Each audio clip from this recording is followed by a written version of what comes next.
National खबर, सब पर नजर। स्वागत है आप सभी का नेशनल खबर में।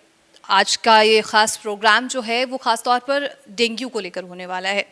आप सभी जानते हैं कि सर्दियों का मौसम जो है वो शुरू हो चुका है और कुछ ऐसे आंकड़े हैं जो कि आपको सोशल मीडिया प्लेटफॉर्म्स पर मिल जाएंगे, जिनके मुताबिक 11 नवंबर 2024 का ये जो मामला है वो सामने आया है। ये पूरा जो केसेस हैं वो सामने आए हैं। तकरीबन 4533 केसेस अभी तक सामने आ चुके हैं डेंगू के, और 3 डेथ्स जो हैं वो रिकॉर्ड किए जा चुके हैं। ये एक अलार्मिंग सिचुएशन है जहां पर आप सभी को, हम सभी को ये ध्यान रखना है कि किसी को भी डेंगू जैसी स्थिति ना हो जाए, और अपनी जांच जो है वो समय समय पर कराते रहिए। लेकिन सबसे पहले पता करते हैं कि आखिर ये डेंगू होता क्यों है, इसमें क्या सिम्टम्स आते हैं, और किसी भी व्यक्ति को अगर डेंगू है या हो जाता है तो वो कैसे पता चले और इसका ट्रीटमेंट क्या है। चलिए शुरू करते हैं इस पूरे साक्षात्कार को। मेरे साथ हमारी गेस्ट मौजूद हैं डॉक्टर जयश्री। बहुत स्वागत है जयश्री। Thank you. और डेंगू जो है वो काफ़ी तेज़ी से फैल रहा है। जैसे आपने आंकड़े सुने, 4533 कुछ केसेस सामने आए हैं और अभी तक में 3 डेथ्स भी हो चुकी हैं। इसके बारे में कुछ बता सकते हैं कि ये इतनी तेज़ी से क्यों स्प्रेड आउट होता है? डेंगू जो है ये मच्छरों के कारण होता है। डेंगू वायरस होता है, और आजकल आप देखोगे जैसे शहरों में बहुत ज़्यादा गंदगी है, ड्रेन्स ओपन है।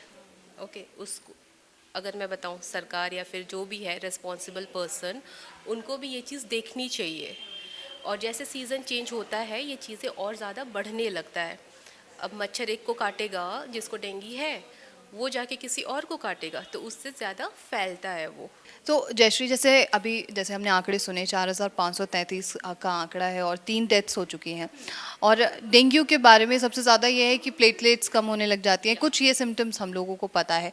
लेकिन आपसे मैं ख़ास तौर पर एज एन एक्सपर्ट जानकारी लेना चाहूँगी कि ये क्यों होता है, इतनी तेज़ी से स्प्रेड हो रहा है, और इसे कैसे कंट्रोल कर सकता है कोई? ओके, फर्स्ट ऑफ ऑल तो हमें अवेयर होना चाहिए कि डेंगू हो किस लिए रहा है और उसका प्रिवेंशन लेना चाहिए। कोई भी डिज़ीज़ को क्योर करने से पहले फर्स्ट हम देखेंगे कि उसको प्रिवेंट कैसे कर सकें। अगर प्रिवेंशन हो जाती है that is the best thing. Disease होगा ही नहीं। उसके लिए हमारा एनवायरनमेंट हम साफ़ रखेंगे, नालियाँ या फिर कोई गंदा पानी है कहीं पे जमा हुआ उससे हम बचेंगे, उसको साफ़ करेंगे। ओके, मोस्ट केसेस में नहीं हो पाता क्योंकि कई चीज़ें हमारे हाथ में नहीं होता है। अगर मच्छर ने काटा उसको और उसका इम्यून सिस्टम लो है तो ऑब्वियसली वो वायरस आपको इम्पैक्ट करेगा ही करेगा, right. Eight the same time वही जो डेंगू इन्फेक्टेड पर्सन है उसको बाइट किया हुआ मच्छर किसी और को काटेगा तो उसको भी सेम थिंग होगा, बट नॉट नेसेसरीली अगर उसका इम्यून सिस्टम हाई होगा तो वो इम्पैक्ट नहीं करेगा। एंड अबाउट प्लेटलेट्स, हाँ प्लेटलेट्स घटता है इसमें, लेकिन इसके और सारे भी सिम्टम्स होते हैं। जैसे कि आप कुछ बता सकते हैं? यस, जैसे कि वॉमिटिंग होती है, पेन होगा, क्रैम्प होगा, हेडेक होगा, हाई ग्रेड फीवर होगा, तो इन सारी चीज़ों से पता चलता है। जैसे कुछ फीवर ऐसे हैं कि एक बार में मेडिसिन लेने के बावजूद भी वो नहीं जा रहा है, तो वो लगातार जब बार बार फीवर हो रहा है तो क्या हम उसे एक सिम्टम मान सकते हैं डेंगू? देखिए, फीवर कोई डिजीज़ नहीं होता है। फीवर इज़ अ अलार्म, आपका सिग्नल दे रहा है वो कि कुछ है अंदर, आप इसको देखो। आप अगर अलार्म को ही बंद कर देंगे तो कैसे पता लगेगा कि कुछ चीज़ें हैं। अगर कंसिस्टेंटली दवाई, लोग क्या करते हैं अगर फीवर होता है तो कोई लाइक एंटीपायरेटिक ले लिया, है ना, तो उसमें क्या होता है आपका बुखार तो कम हो जाएगा, but at the same time अगर कंसिस्टेंटली है वो 3-4 दिन तक, then you have to get a test done. इसमें आपको पता चल जाएगा कि किस लिए हो रहा है, किस लिए नहीं हो रहा। And once you get to know, और it is not just about fever, आपके बाकी सिम्टम्स भी हैं, राइट। देन आपको जब पता चलेगा तो पीपल रश टूवर्ड्स एंटीवायरस या फिर एंटीबायोटिक्स थिंग्स। तो इसमें क्या करना है हमें, हम नेचुरल वे से उसको कैसे ठीक कर सकते हैं ये देखेंगे। तो सबसे पहले तो ये है कि अपना बॉडी का इम्यून सिस्टम ही हमें बनाना है, इतना ज़्यादा बढ़ाना है क्योंकि वही फाइट करेगा कोई भी डिजीज़ हो। बस थोड़ा सा एंटीबायोटिक, एंटीवायरल जो भी मेडिकेशंस लेके हम उसको दबा रहे हैं, हम अपना इतना इम्यून सिस्टम स्ट्रॉन्ग कर दें कि वो खुद को फाइट कर सके।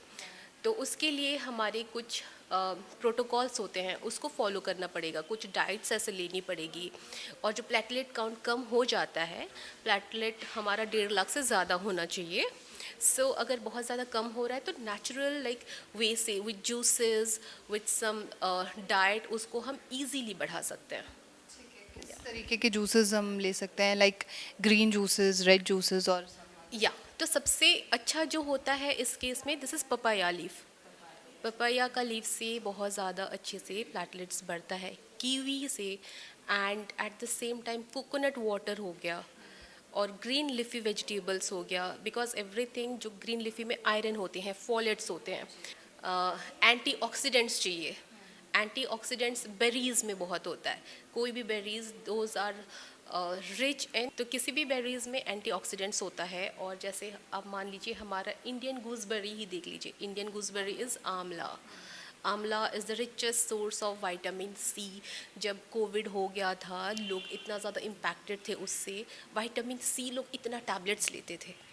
Okay, so why you go for medications जब आपके घर में, आपके पास वाले ग्रॉसरीज में वो सारी चीज़ ऑलरेडी अवेलेबल है। थिंग्स ठीक कर सकते हैं आपकी immunity. Yes, things are available but we are not aware of it. हम जाके, हमारे लिए ये इजी हो जाता है कि पास वाले दुकान से हम ले लिया दवाई और उसको पॉप अप कर लिया, बट वही सेम थिंग आपके आधे प्राइस में मिल रहा है। डे टू डे लाइफ में हम उसको यूज़ कर सकते हैं, but we are not opting for that. तो ये जो सिम्टम्स आते हैं, आपने जैसे कहा, तो ये सिम्टम्स जब आए तो इज़ इट इम्पॉर्टेंट कि हम किसी डॉक्टर से कंसल्ट करें या फिर घर पे इसे ठीक किया जाए? सिम्टम्स जब आते हैं, you get your test done. आप एक बार कंफर्म हो जाइए, फिर उसके बाद आप अपना इलाज कर सकते हैं घर पे, जैसे इलाज होता है। और जैसे हमारा एक हीट प्रोटोकॉल होता है, लाइक आप लोअर लेग को डिप कर दिया आपने पानी में, साथ में कोई कंबल या गरम चीज़ ओढ़ लिया है, फिर सिप सिप करके गरम पानी आप पिएंगे, तो इसमें क्या होगा, आपका बॉडी वो जो हीट वो हो रहा है उसी से ही आपका हीट को काम डाउन करेगा। तो कोई भी तरीके का फीवर होता है, हीट प्रोटोकॉल से वो डाउन आ जाती है। तो ये जो आपने अभी बताया थेरेपी, ये हिम्स प्रीमियर में भी आप लोग यस, जी जी और पेशेंट्स आ रहे हैं यहाँ पर जी, कई सारे पेशेंट हैं जो यहाँ आते हैं। आजकल लोग बहुत ज़्यादा अवेयर हो गए हैं आयुर्वेदा, नेचुरोपैथी के बारे में, पहले इतना ज़्यादा अवेयर नहीं थे। So this is the best thing. तो आप भी एक आयुर्वेदिक डॉक्टर हैं और पेशेंट्स जब क्वेरी लेकर आते हैं तो सबसे पहले उनका क्या इशू होता होगा, डेंगू से रिलेटेड पेशेंट्स? वो तो बस अपना रिपोर्ट लेके आ जाते हैं, मैम मुझे डेंगू है और मैंने दवाई भी खा ली, मेरे घर में इसको इम्पैक्ट है, उसका इम्पैक्ट है, फिर भी मेरा फ़ीवर नहीं कम हो रहा। ये लेने के बाद भी मेडिकेशंस, अब इतना दिक्कत हो जाती है कि लोगों को उस वजह से और 4 दिक्कतें और पैदा हो जाता है। एसिडिटी बढ़ रहा है, बॉडी कमज़ोरी आ रही है, और बहुत सारे लोग ऐसे अवेयर रहते कि वो मेडिकेशंस लेना ही नहीं चाहते, नेचुरल वे से कैसे ठीक हो सके। सो उन्हीं को हम with the like customised diet हमारा होता है। यस, कस्टमाइज्ड डाइट, क्योंकि सारे डिज़ीज़ का अलग अलग डाइट होता है, हम एक डाइट को हर डिज़ीज़ में नहीं दे सकते। तो अकॉर्डिंग टू पेशेंट के कंडीशन, उसका body type and type of जो भी उनका इश्यूज़ है उसको देख के डाइट हम प्लान करते हैं, कस्टमाइज़ करते हैं, और उसके अकॉर्डिंगली जो भी थेरेपीज़ रिक्वायर्ड है, जैसे हमने बोल दिया हीट प्रोटोकॉल हो गया, या फिर घर में क्या कर सकते हैं वो, एंड अपार्ट फ्रॉम दैट हमारे नेचुरोपैथी के भी ट्रीटमेंट होते हैं, पंचकर्मा के भी ट्रीटमेंट होते हैं। थोड़ा योगा एक्सरसाइज तो करना पड़ेगा ही, सनलाइट में थोड़ा बैठेंगे, ग्राउंडिंग, ज़मीन से जुड़े होंगे वो, फिर मेडिटेशन भी बहुत। Yes, thank you so much. Thank you. तो ये थी पूरी जानकारी, और डेंगू को आप किस तरीके से अपने घर पर ही रहकर नेचुरल तरीके से, आयुर्वेदिक तरीके से आप उससे निजात पा सकते हैं, इसके बारे में ख़ास जानकारी है। और जैसे कि हम सभी जानते हैं कि आजकल बहुत ज़्यादा जो केसेस हैं वो लगातार बढ़ते जा रहे हैं, तो अपनी सुरक्षा जो है वो आपके खुद के हाथों में है। अपने घर में ही नहीं बल्कि आसपास की जगहों पर भी साफ़ सफाई का बहुत ज़्यादा ध्यान रखिए, जिससे सिर्फ आप नहीं बल्कि आपका परिवार और आपके आसपास के जो आपके परिवारजन हैं, आपके जो प्रियजन हैं, उन सभी की सुरक्षा आप कर सकेंगे। और ऐसे तमाम खबरों के लिए आप नेशनल खबर के साथ बने रहिए।